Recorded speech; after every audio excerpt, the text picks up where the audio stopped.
Escuché la frase, como si alguien hubiera arrojado un vaso de agua helada sobre mi espalda. Métela en un asilo de una vez. La voz de mi nuera retumbó en la cocina de la casa donde he vivido casi toda mi vida. Yo estaba a pocos pasos, junto a la puerta entreabierta, sin hacer ruido. Sentí un aleteo en el pecho, no de miedo, sino de una lucidez repentina. No soy una mujer indefensa, no después de lo que había encontrado unos días antes. Yo ya tenía el testamento de mi esposo en mis manos, y ella no lo sabía. El sol de mediodía en Ciudad de México quemaba las baldosas del patio. El olor a café recalentado se mezclaba con el sonido lejano de los autobuses en la avenida. Cerré los ojos un segundo y escuché mi propia respiración. Natalia seguía hablando por teléfono, como si yo fuera un objeto olvidado en la casa. Decía que estaba cansada, que esta vieja le complicaba la vida. Sentí un pequeño temblor en las manos, pero no de tristeza. Era el temblor previo a una decisión. Algo en mí despertó ese día. Cuando por fin pude moverme, volví a mi habitación. Caminé despacio, sintiendo cada paso como si marcara un nuevo territorio bajo mis pies. Me senté en la cama, respiré hondo y abrí el cajón donde guardaba el sobre amarillo. El testamento de Francisco estaba ahí. Lo había encontrado por casualidad, entre manteles antiguos que casi nunca uso. Recuerdo que lo tomé sin pensar mucho y lo puse bajo mi ropa, como si aquel papel fuera un corazón ajeno que debía proteger. Aquel hallazgo me había inquietado, pero ahora empezaba a tomar sentido. Francisco había sido un hombre serio, meticuloso, incapaz de dejar un asunto importante al azar. Vivimos juntos más de 40 años en esta casa familiar, en este barrio que siempre fue mi refugio. Cuando murió, me quedé sola con los recuerdos, con los muebles que él mismo reparó, con el jardín donde conversábamos cada tarde. Nunca imaginé que su testamento sería la pieza clave para sobrevivir a la tormenta que se estaba formando dentro de mi propio hogar. Nunca imaginé que tendría que usarlo para defender mi dignidad. Lo más doloroso de todo no era la frase que había escuchado. No era el asilo, ni la falta de respeto, ni siquiera el desprecio. Lo más doloroso era pensar en mi hijo Diego. Él parecía cada vez más distante, más frío, más controlado por las opiniones de Natalia. Cada día me hablaba menos, cada semana me miraba menos. A veces tenía la sensación de que evitaba quedarse a solas conmigo. Esa distancia fue la primera señal, pero yo no quise verla. La convivencia empezó a cambiar lentamente. Natalia decidió organizar la casa a su gusto y yo intenté adaptarme. Pensé que era normal que una mujer joven quisiera poner su toque. Pero un día desapareció mi sillón favorito del salón. Otro día guardó mis fotos familiares, diciendo que la sala se veía recargada. Después movió mis plantas al rincón más oscuro del patio. Yo cedía en todo, pensando que la armonía valía más que cualquier objeto. Pero cada concesión era un pedazo de territorio perdido. Poco a poco dejé de sentir la casa como mía. Recuerdo el momento en que entendí que algo más grave estaba en marcha. Una tarde, Natalia guardó unos papeles en el cajón del comedor y los cerró con llave. Nunca antes se había usado llave en ese mueble. Cuando me acerqué, ella me dijo que eran cosas privadas. Mis alarmas internas se encendieron, aunque intenté ignorarlo. Pero al día siguiente, la encontré revisando mi correspondencia, diciendo que solo quería ayudarme con mis cuentas. Ese día sentí un leve escalofrío. Esa mujer no quería ayudarme, quería controlarme. El ambiente se volvió más pesado con el paso de las semanas. Natalia suspiraba cada vez que yo pedía algo. Se quejaba de que hacía demasiado ruido, de que consumía demasiada luz, de que ocupaba espacio. Mi propio hijo parecía repetir sus quejas como si fueran pensamientos suyos. Y yo, que siempre fui una madre que escuchaba, que comprendía, que cuidaba, me encontraba ahora caminando de puntillas por mi propia casa. No porque yo estorbara, sino porque ellos querían que yo lo creyera. Una tarde escuché a Natalia decirle a los niños que yo necesitaba descansar. Decía que no debían molestarme, que las personas mayores se cansan rápido. Miré a Sofía y a Mateo, mis nietos, y vi confusión en sus ojos. Ellos sabían que yo no estaba débil ni enferma. Ellos sabían que yo podía correr con ellos si quería, pero Natalia necesitaba que ellos me vieran como una carga. Esa manipulación fue la segunda señal, y esta vez no pude hacerme la ciega. Había algo más. Cada vez que entraba a la sala, se callaban. Cada vez que preguntaba sobre sus planes, cambiaban de tema. De pronto, hablaban de dinero con más frecuencia, de gastos, de estabilidad, de futuro. A veces escuchaba la palabra casa repetida varias veces. Casa, nuestra casa, esta casa. Yo sabía que algo se estaba moviendo en la sombra, algo que me afectaría directamente. Y el testamento de Francisco se volvió un latido en mi memoria. La noche en que decidí abrirlo de nuevo, sentí que mis manos estaban más firmes que de costumbre. Me senté frente a la lámpara de mi mesa de noche y extendí el papel lentamente. Leí cada línea, cada nombre, cada firma. Leí la frase donde Francisco decía que yo seguía siendo la única dueña de la casa mientras viviera. Leí la parte donde decía que nadie podía presionarme para ceder mis derechos. Leí la parte donde él le daba un papel importante a alguien a quien yo confiaba. A medida que avanzaba, mi respiración se volvió más tranquila. Francisco había pensado en todo. Mientras guardaba el testamento, escuché pasos en el pasillo. Era Natalia. Podía reconocer su ritmo incluso en la oscuridad. Se detuvo frente a la puerta. Me quedé inmóvil, conteniendo el aliento. Después, la escuché murmurar algo. Palabras que no entendí del todo, pero había una frase que me llegó nítida. Ella dijo que todo tenía que resolverse pronto, que ya tenía un plan y que Diego la apoyaría sin cuestionar. Mi corazón dio un golpe fuerte, no por miedo. Fue como una señal que marcaba el inicio de algo nuevo dentro de mí. No iba a permitir que me arrinconaran. No iba a permitir que me borraran de mi propia historia. No iba a permitir que me trataran como un estorbo. Lo que ellos no sabían es que yo ya tenía la pieza que podría desmontar cualquier plan. Esa noche entendí que lo que venía sería una batalla silenciosa y que yo estaba mejor preparada de lo que ellos imaginaban. A la mañana siguiente, desperté con una sensación incómoda, como si el aire dentro de la casa hubiera cambiado de temperatura. Desde la cocina, escuché susurros. No alcancé a entender las palabras, pero reconocí el tono de Natalia, un tono rápido y apretado, como el de alguien que intenta convencer a otro de algo urgente. Me quedé quieta junto a la puerta, observando la sombra de sus movimientos sobre la pared. Diego estaba sentado a la mesa, casi sin hablar. Ella movía las manos con nerviosismo, señalando papeles que yo no alcanzaba a ver. En ese instante lo supe. La frase del día anterior no fue un arranque de enojo, fue parte de un plan. Caminar hacia la cocina se sintió como caminar hacia un escenario donde todos ya sabían la obra excepto yo. Natalia cerró el folder apenas me vio entrar. Diego evitó mis ojos. Me preguntó si había dormido bien, pero su voz carecía de la calidez de antes. Respondí que sí, que estaba bien, y sentí el silencio caer pesado entre nosotros. Natalia sonrió, pero era una sonrisa rígida, casi incómoda. Dijo que tenía que salir a hacer un trámite. Diego se levantó también. Nada parecía natural, nada parecía inocente. Cuando se fueron, me quedó rondando en la cabeza la palabra trámite. Había escuchado esa palabra demasiadas veces en los últimos días.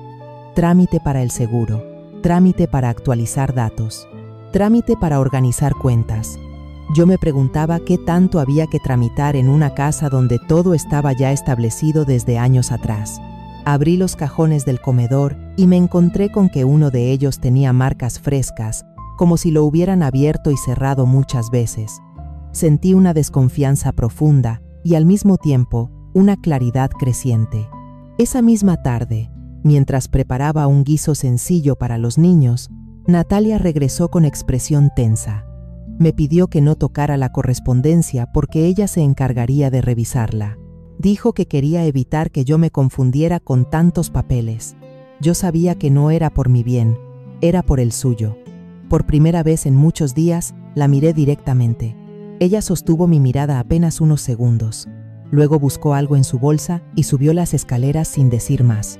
Aquel pequeño gesto de evasión me confirmó lo que presentía. Algo grande se estaba moviendo a mis espaldas. Después del almuerzo, escuché a Natalia hablar con Diego en la sala. La puerta estaba entornada, no estaban gritando, pero su conversación tenía ese tono rápido que uno usa cuando quiere que todo quede bien cerrado. Ella decía que ya tenían los documentos, que solo faltaba una firma. Mencionó la palabra residencia. Mi corazón dio un sobresalto, pero mantuve la calma. Luego, escuché una frase que me atravesó como una aguja. Natalia dijo que con la venta de la casa todo sería más fácil, que no había razón para complicarse la vida. Me quedé paralizada. Venta, casa. Esa era la verdadera intención.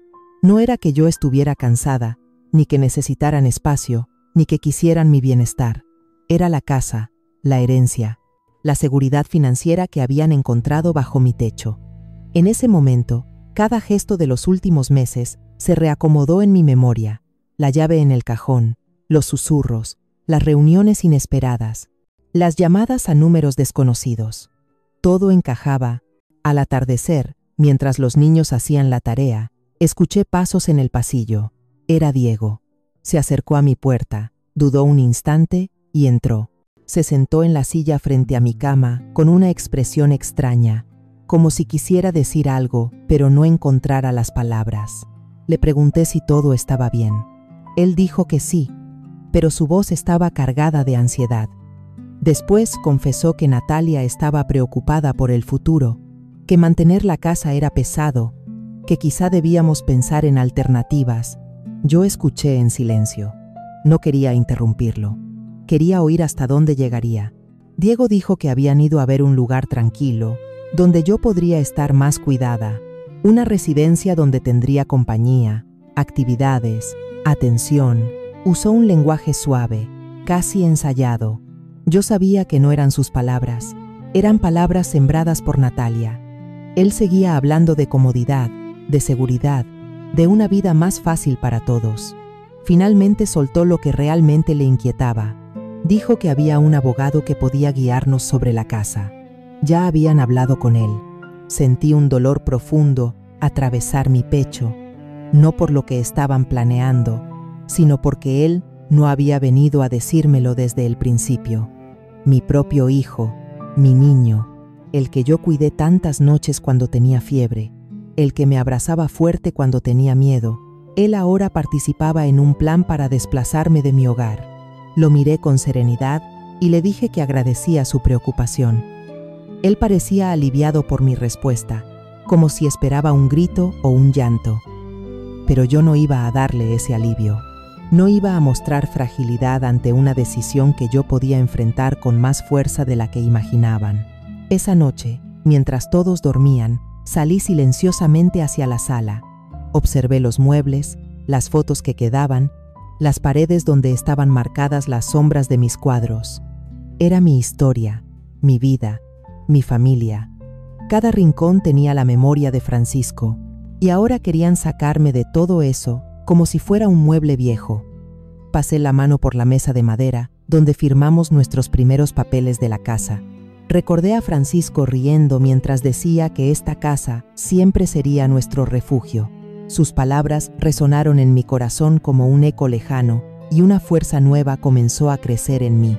No estaba sola, no estaba desprotegida, no estaba confundida. Tenía el testamento, tenía la verdad. Tenía una historia que nadie podía borrar. Y tenía algo más poderoso aún, el instinto de una mujer que ha amado, ha perdido y ha sobrevivido. Me acosté con los ojos abiertos, observando la oscuridad. Supe que al día siguiente comenzaría mi propio plan, y que no permitiría que nadie decidiera por mí. Cuando estaba a punto de conciliar el sueño, escuché la voz de Natalia desde la habitación contigua. Estaba hablando otra vez por teléfono. Dijo que todo debía resolverse pronto. Dijo que yo estaba más dócil de lo que esperaba. Luego agregó algo que nunca olvidaré. Dijo que una vez firmado todo, ya no habría marcha atrás, que finalmente podrían vivir tranquilos. Mi sangre se heló un segundo, pero después sentí una calma firme, casi inesperada. No sabían nada. No sabían lo que yo tenía. No sabían lo que venía. Yo sí lo sabía, y estaba dispuesta a enfrentarlo todo. A la mañana siguiente, Desperté antes del amanecer. No pude conciliar el sueño después de todo lo que había escuchado. Caminé hacia la cocina en silencio, escuchando el eco leve de mis pasos sobre las baldosas frías. Preparé café, no porque quisiera beberlo, sino porque necesitaba tiempo para organizar mis pensamientos. La casa estaba en calma, pero yo sentía una tensión profunda que se había instalado entre las paredes. Todo mi cuerpo sabía que ese día debía dar el primer paso. No podía seguir esperando a que me arrinconaran, tenía que actuar. Decidí comenzar revisando cada rincón donde podrían haber dejado documentos. No por curiosidad, sino por necesidad. Si tenían un plan para moverme, seguramente habían dejado rastros. Empecé por el armario del pasillo, donde solíamos guardar carpetas viejas. Encontré cajas polvorientas, recibos antiguos, fotos amarillentas, nada útil. Pasé a los cajones del comedor, pero Natalia los había cerrado con llave. Toqué la superficie y sentí marcas nuevas, como si alguien los hubiera forzado recientemente. Me invadió una mezcla de furia y tristeza. Sin embargo, seguí buscando. Entré en la sala, abrí la gaveta del mueble donde se guardaban revistas y cartas. Al fondo, debajo de un fajo de sobres sin abrir, encontré un folder azul claro. Me temblaron las manos cuando lo saqué. El folder tenía papeles impresos, con sellos y logotipos. Me senté en el sillón y comencé a leer. Eran documentos informativos de residencias para adultos mayores. Había descripciones de programas, costos aproximados, recomendaciones para familias que no podían cuidar a sus mayores. En uno de los folletos encontré una anotación con letra de Natalia. Decía posible convenio, buena ubicación, proceso rápido. Sentí un vértigo breve, así que era cierto. Ellos ya tenían un plan avanzado. Continué revisando el folder y descubrí una tarjeta doblada. Estaba firmada por un abogado de familia que yo no conocía. Sobre la tarjeta había un número subrayado varias veces. Diego y Natalia habían contactado a un profesional sin siquiera mencionármelo. Cerré los ojos unos segundos para controlar el pulso. Cuando los abrí, sentí que algo dentro de mí se había endurecido. No iba a permitir que estos papeles se convirtieran en mi condena. Yo también podía investigar. Yo también podía buscar aliados. Tomé el testamento de Francisco y salí de la casa sin hacer ruido. Caminé hacia la esquina donde vivía Elena, mi vecina desde hace 15 años. Tocó la puerta 3 veces y ella apareció con su bata de siempre, sorprendida de verme tan temprano. Me abrió la entrada y me ofreció asiento sin hacer preguntas, como si intuyera que venía cargada de algo serio. Le conté lo poco que sabía, sin exagerar, sin dramatizar. Elena me escuchó en silencio, moviendo la cabeza lentamente. Cuando terminé, hizo algo que me dejó sin aliento. Me dijo que ya había notado cosas extrañas. Que había visto a Natalia entrar 2 veces a una oficina situada frente al parque, donde trabajaba una asesora de residencias. También dijo que la escuchó hablar con alguien en el pasillo del edificio hace días, mencionando fechas y citas. Elena no quería ser indiscreta, pero me confesó que le preocupaba mi bienestar. Sus palabras iluminaron todo el rompecabezas en mi mente. Yo sabía que algo no estaba bien, pero no imaginé que estuviera tan adelantado. Le mostré el testamento. Elena lo leyó con detenimiento. Sus cejas se arquearon cuando llegó al punto donde Francisco nombraba a una albacea. Me miró como si hubiera descubierto un secreto importante. Me tomó de la mano y me dijo que, en caso de conflicto, yo no estaba sola. Que ella estaba nombrada ahí, mi amiga, mi vecina, la persona que Francisco había considerado más estable y más justa para proteger mis intereses si alguna vez ocurriera algo. Sentí un alivio cálido recorrerme el cuerpo. Francisco había previsto incluso lo que yo jamás imaginé. Regresé a casa con una determinación diferente. Ya no era la mujer que soportaba en silencio. Ya no era la suegra ignorada por su propia familia. Era la dueña de la casa, la mujer protegida por un testamento legal, la persona que podía decir no. Entré a la casa sin hacer ruido. Escuché pasos arriba. Eran Natalia y Diego, preparando a los niños para la escuela. Yo conocía sus rutinas. Sabía que dentro de 20 minutos la casa quedaría vacía. Esperé en la sala, sentada con calma, como si estuviera disfrutando del silencio matutino. Cuando todos se fueron, me acerqué al escritorio de Diego. Era un mueble que Francisco había comprado de segunda mano en un mercado de antigüedades. Me incliné, busqué en los cajones, encontré cuadernos de trabajo, lápices, recibos. En el tercer cajón vi documentos arrugados. Los saqué con cuidado. Eran hojas impresas con cálculos de gastos, cifras de manutención, presupuestos, notas escritas en letra de Diego que decían: si mamá firma, todo se equilibra. Me quedé mirando esa frase varios segundos, sintiéndola pesar sobre mis hombros. No era solo Natalia, también era él. El dolor no me impidió seguir buscando. En un bolsillo lateral del escritorio, encontré un sobre blanco con un logo oficial. Era un documento preliminar de evaluación para ingreso en una residencia. Mi nombre estaba escrito, evaluación solicitada, fecha asignada. No pude evitar cerrar los ojos un instante. Respiré hondo, conté hasta 5, y cuando abrí los ojos ya no quedaba rastro de debilidad, solo lucidez. Encontré en el mismo cajón un formulario más, con indicaciones para familiares que desean iniciar un proceso de traslado. Tenía anotaciones de Natalia sobre lo que debía decir para justificar la decisión. Me levanté despacio, caminé al centro de la sala, observé todo a mi alrededor. Cada mueble parecía mirarme con una mezcla de cariño y advertencia. Era como si la casa misma supiera que estaba a punto de defenderse a través de mí. Guardé todos los documentos que encontré dentro de mi bolso. Cerré el folder azul y lo dejé exactamente donde estaba, para que nadie sospechara nada.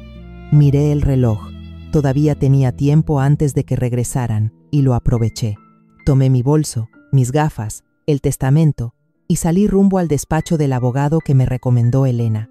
Caminé con paso firme bajo el sol de Ciudad de México, sintiendo cómo cada calle que dejaba atrás me hacía más fuerte. El abogado me recibió sin demora. Le entregué el testamento, los folletos, los documentos del escritorio. Lo leyó todo con atención. Finalmente levantó la vista y me dijo que no tenían ningún derecho a presionarme. Me explicó que podían incurrir en problemas legales si continuaban con esa estrategia. Me recomendó guardar todo lo que tuviera como evidencia. Cuando salí de la oficina, respiré el aire caliente de la ciudad como si fuera un soplo de libertad. Por primera vez en meses, sentí que tenía el control de algo, no todo, pero lo suficiente para moverme con firmeza. Caminé de regreso a casa, con la certeza de que pronto llegaría el momento de enfrentar a todos. No sería fácil, pero estaba lista. En la esquina de mi calle escuché mi nombre. Era Elena, llamándome desde su ventana. Me dijo que debía contarme algo importante. Entré a su casa, y ella me señaló hacia la calle. Me pidió que mirara, y allí, frente al portón de mi hogar, vi a Natalia con una mujer desconocida. Llevaban carpetas, señalaban la fachada, hablaban con seriedad, y en ese instante supe que el enfrentamiento ya no era una posibilidad, era inevitable, y estaba a punto de estallar. Llegué a casa con el corazón latiendo lento pero firme. Todavía tenía la imagen grabada de Natalia y aquella mujer señalando mi fachada, como si ya estuvieran tomando posesión de algo que nunca les perteneció. Cerré la puerta y me quedé unos segundos en la penumbra de la entrada, respirando. Sentí esa mezcla peligrosa entre calma y determinación que solo aparece cuando una persona ha sido empujada demasiado lejos. Caminé hacia la sala y dejé mi bolso sobre la mesa. Sabía que el momento de callar había terminado. Había llegado la hora de poner cada verdad sobre la mesa. Esa tarde, mientras preparaba té, Natalia anunció que sus padres vendrían al día siguiente. Lo dijo con voz dulce, demasiado dulce para ser sincera.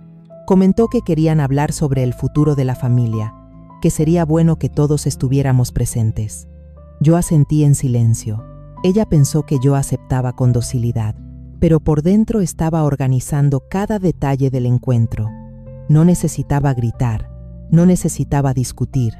Solo necesitaba mostrar lo que ellos querían ocultar. El día llegó con un cielo gris, lleno de nubes bajas. Manuel y Carmen tocaron la puerta exactamente a las 2. Me saludaron con una cortesía exagerada que delataba nerviosismo. Diego estaba inquieto, moviendo los dedos sin parar. Natalia, con un vestido demasiado arreglado para una reunión de familia, intentaba sonreír. Yo me senté en el sillón y los invité a comenzar. Sentí que mis manos estaban frías, pero mi voz salió cálida y serena. Esa serenidad nueva era mi arma. Comenzaron a hablar de cuidados, de responsabilidad, de lo difícil que era mantener una casa grande. Carmen dijo que había opciones muy modernas para personas de mi edad. Manuel sugirió que sería una transición tranquila. Diego hablaba de estabilidad. Natalia hablaba de paz. Yo escuchaba todo como si estuviera viendo un teatro. Cada frase estaba cuidadosamente preparada para convencerme de que lo mejor para todos era que yo firmara ciertos documentos. Ellos no sabían que yo ya los había leído y que no iba a firmar nada. Cuando terminaron, hubo un silencio largo. Todos me observaban esperando mi reacción. Me enderecé lentamente y puse sobre la mesa un sobre blanco. Lo abrí con calma. Era el testamento. Lo desdoblé despacio, dejando que cada uno viera su firma, su sello, su autenticidad. Sentí el aire tensarse. Miré a Diego primero, después a Natalia, finalmente a sus padres. Y entonces comencé a hablar. Les dije que Francisco había dejado la casa a mi nombre absoluto mientras yo viviera. Les dije que ninguna decisión podía tomarse sin mi consentimiento. Les expliqué que yo seguía siendo la única propietaria. Natalia intentó interrumpirme, pero levanté la mano y seguí. Mostré los folletos que encontré, las anotaciones de Natalia, los cálculos que Diego había escrito. La casa se llenó de un silencio tan profundo que escuché mi propia respiración. No había vuelta atrás. En ese momento toqué la puerta del comedor y Elena entró. Su presencia fue como un trueno inesperado. Saludó a todos y se sentó a mi lado. Les expliqué que Francisco la había nombrado albacea. Natalia abrió los ojos como si hubiera visto una sombra en plena luz. Elena contó lo que había visto, los encuentros de Natalia con asesores, las visitas a oficinas, las conversaciones sospechosas. Yo observé a Diego mientras escuchaba todo. Su rostro se desmoronaba segundo a segundo. Saqué entonces el documento que había encontrado esa mañana, la solicitud de evaluación para una residencia. Mi nombre impreso con letra clara, fecha asignada, procedimiento iniciado. Natalia se llevó una mano al cuello. Diego se hundió en la silla. Manuel y Carmen no sabían dónde mirar. Yo me mantuve firme. Les dije que no permitiría que nadie decidiera por mí mientras tuviera lucidez, salud y derechos legales. Les dije que entendía sus intenciones y que no las aceptaba. El ambiente se rompió cuando Diego se puso de pie, temblando. Dijo que solo querían ayudarme, que la casa era muy grande, que estaban preocupados. Yo lo escuché con el mismo cariño con el que escuché sus primeras palabras cuando era niño. Pero esta vez supe algo que me dolió profundamente. Él no estaba defendiéndome, estaba defendiéndose. No quería la verdad, quería salvar su orgullo. Entonces llegó el momento final. El aire parecía espeso, como si la casa entera estuviera conteniendo el aliento. Caminé hacia mi habitación y regresé con otro sobre. Lo puse sobre la mesa, lo abrí despacio. Era el contrato de venta. Había firmado la venta de la casa 3 días antes. Expliqué cada línea con voz tranquila. Les dije que la familia compradora se mudaría pronto. Les dije que yo ya tenía un lugar donde vivir. Les dije que ellos tendrían que arreglárselas por sí mismos. La expresión de Natalia cambió por completo. De enojo pasó a sorpresa, luego a incredulidad y finalmente a miedo. Diego se dejó caer en el sofá con la cabeza entre las manos. Manuel y Carmen no podían decir palabra alguna. Los niños miraban la escena sin entender, pero sabían que algo enorme estaba pasando. Yo respiré hondo. Había terminado. La verdad estaba sobre la mesa. Cada uno debía enfrentar ahora lo que había provocado. Me levanté despacio. Toqué la cabeza de Sophie. Acaricié la mejilla de Mateo. Les dije que los quería, que siempre estarían conmigo. Luego miré a los adultos. Mi mirada no tenía rencor, solo firmeza. Les dije que tenían 20 días para organizar su salida.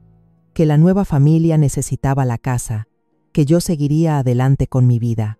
Cuando me di la vuelta para entrar a mi habitación, escuché un sollozo ahogado.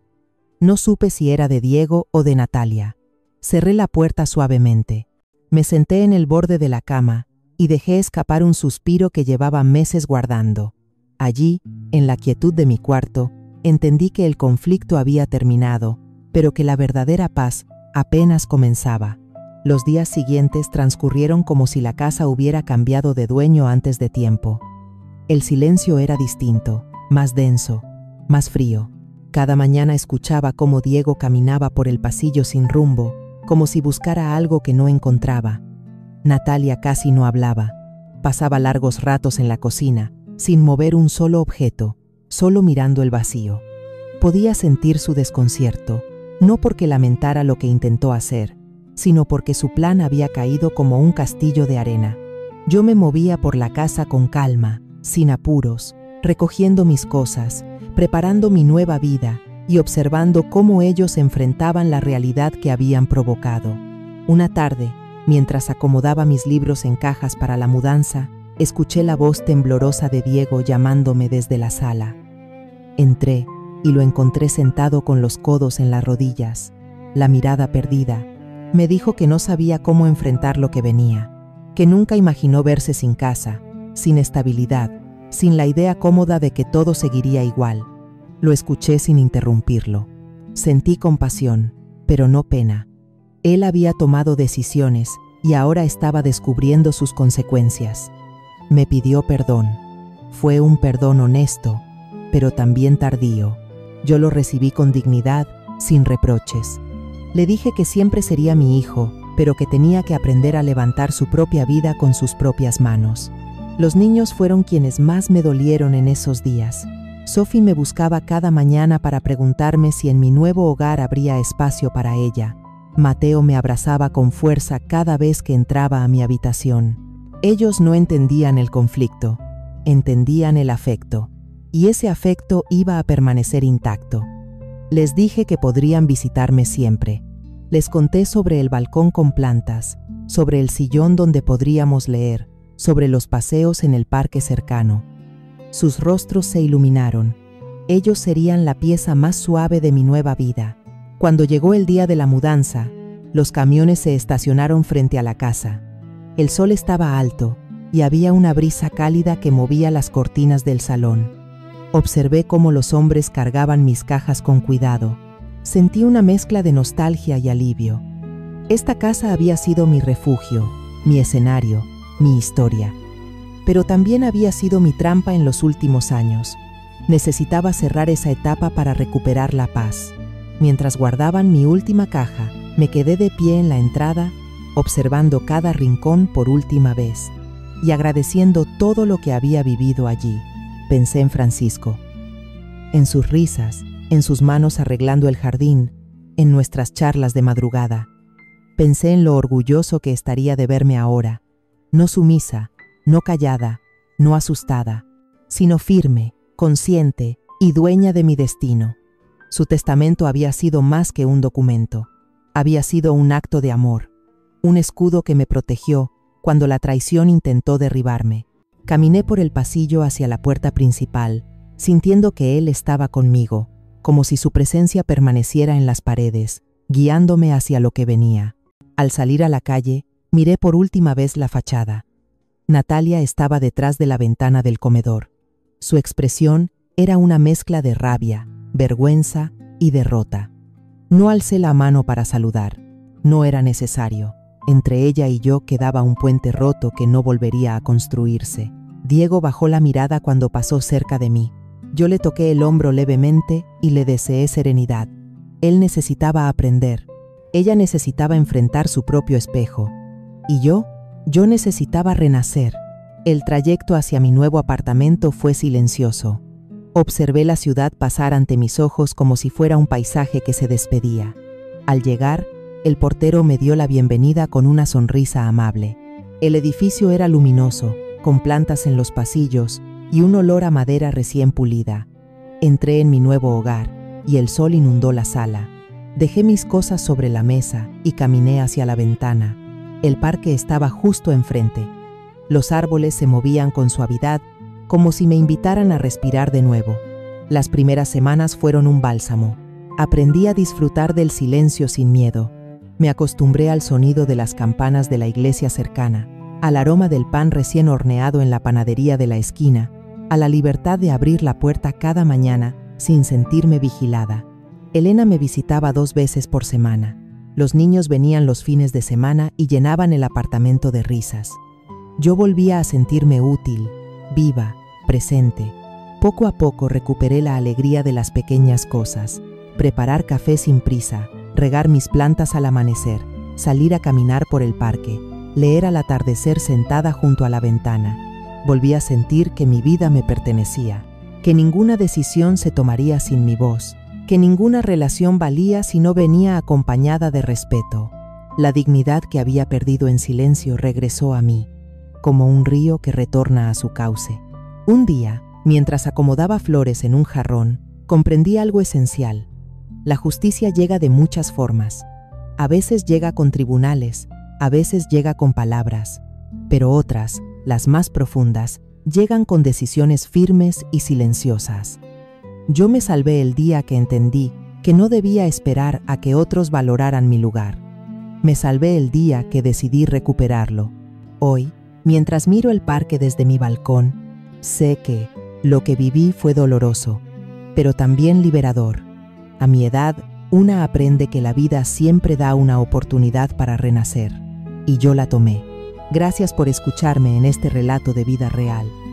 Si esta historia resonó contigo, comparte tu sentir. Cuéntame desde qué ciudad me escuchas y suscríbete a Relatos de la Vida Real para seguir acompañándome en más historias donde el alma encuentra su verdad.